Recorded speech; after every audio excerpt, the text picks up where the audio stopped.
بالكلمة الطيبة المشجعة. كل القلوب إلى الحبيب تميل، ومعي بذلك شاهد ودليل. أما الدليل إذا ذكرت محمدا صارت دموع العاشقين تسيل.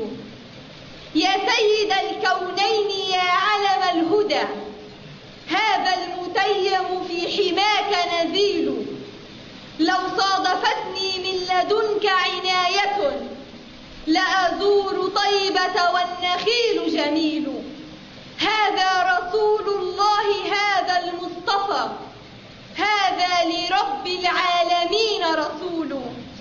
هذا الذي رد العيون بكفه لما مدت فوق الخدود تسيل. هذا الغمامة ضللته إذا مشى، كانت تقيل إذا الحبيب يقيل. هذا الذي شرف الضريح بجسمه، منهاجه للسالكين سبيل. يا رب يا رب إني قد مدحت محمدا، فيه ثوابي وللمديح جزيل. صلى عليك الله يا علم الهدى، ما حن مشتاق وسار سبيل. فصلوا على معلم البشرية قائدنا محمد صلى الله عليه وعلى آله ومن والاه أجمعين.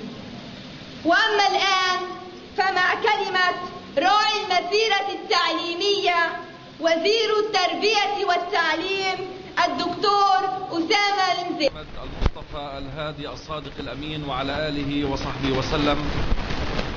الأخ الفاضل الدكتور سالم سلامة النائب في المجلس التشريعي وعضو لجنة التربية في المجلس التشريعي، الأخ أبو حسام مستشار الوزير، الأخ أبو سعيد مدير المديرية النبية.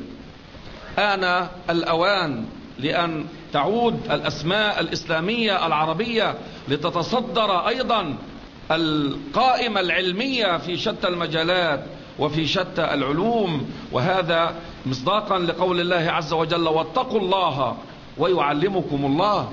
ولذلك نعم، ليس من تخصص في الفرع الشرعي سيكون واعظا أو إماما أو خطيبا، مع كل الاحترام والتقدير والتبجيل للواعظ والإمام والخطيب، ولكن أيضا هو أساس لكل العلوم الحياتية. سيكون مدرسا، وسيكون صحفيا، وسيكون مذيعا، وسيكون عاملا في شتى المجالات، مديرا ومحاسبا وغير ذلك من الأمور بإذن الله سبحانه وتعالى.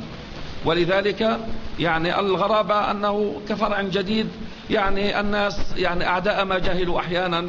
الناس أحيانا يعني بيقول لك وش بنعرفه ولا وش بتتعرف عليه، فهناك فروع نعرفها ونألفها، فلكننا نقول أن هذا الفرع فرع واعد، وهو بإذن الله سبحانه وتعالى كما قلت سيتحول من فرع إلى أصل، وأسأل الله عز وجل أن يكون ذلك قريبا.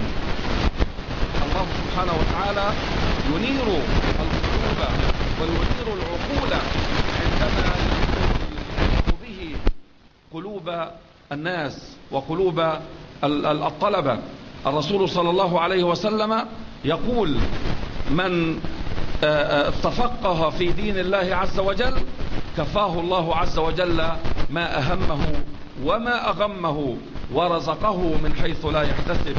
وكفانا بالحديث الرائع الذي ذكرنا به أبو سعيد قبل قليل: من أراد الدنيا فعليه بالقرآن، ومن أراد الآخرة فعليه بالقرآن، ومن أرادهما معا فعليه بالقرآن. ولذلك الرسول صلى الله عليه وسلم يسأل: أي العمل أفضل يا رسول الله؟ فقال: العلم بالله. قالوا: يا رسول الله نسألك عن العمل فتجيب عن العلم؟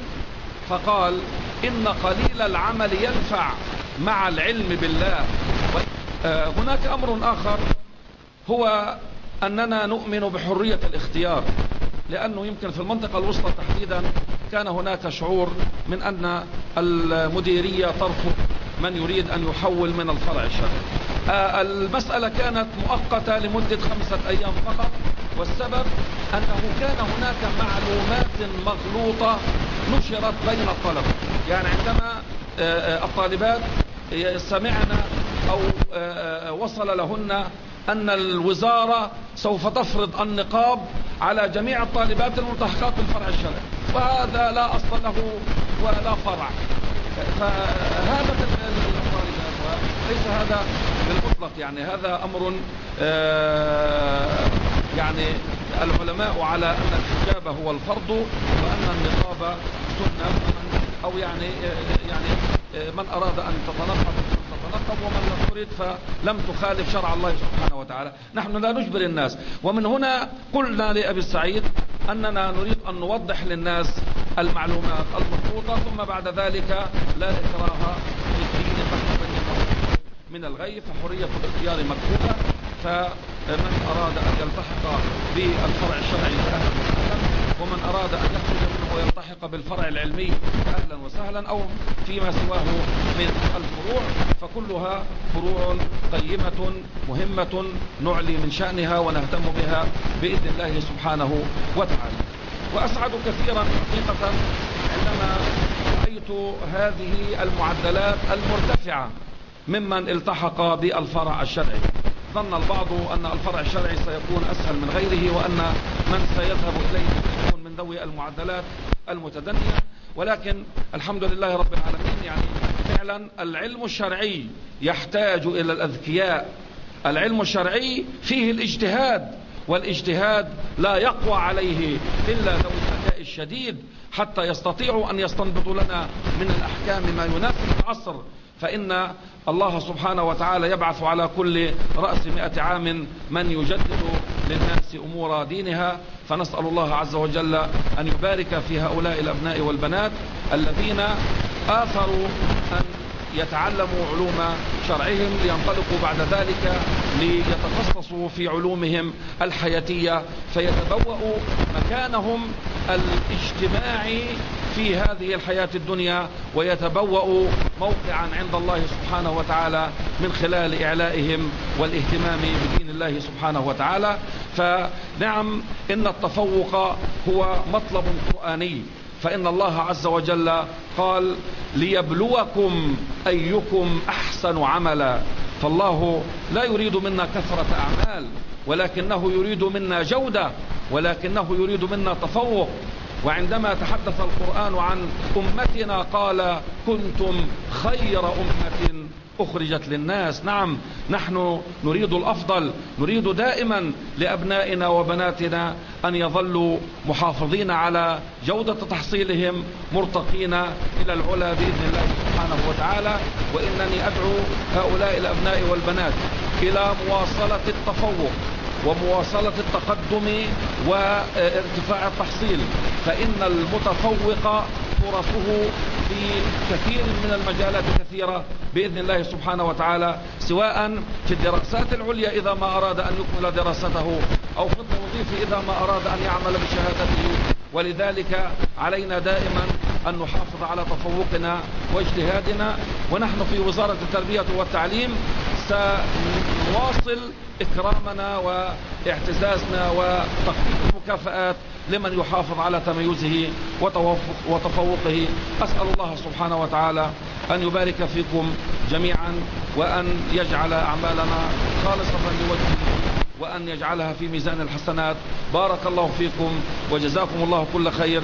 وأشكر جميع المعلمين والمعلمات والمشرفين والمشرفات والمدراء والمديرات، وطبعا أخونا أبو السعيد والإخوة في الوزارة على جهودهم الرائعة والحثيثة من أجل أن يثبت هذا الفرع وأن يلتحق به الإخوة والأخوات، وأن يوضح الأمور.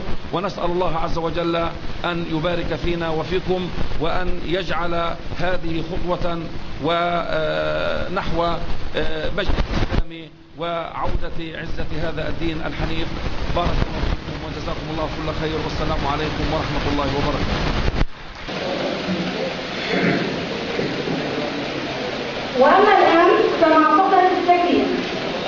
أولا نبدأ بتقديم نموذج من القرآن الكريم للسيد وزير التربية والتعليم يقدمه الأستاذ عبد الجليل إبراهيم كنموذج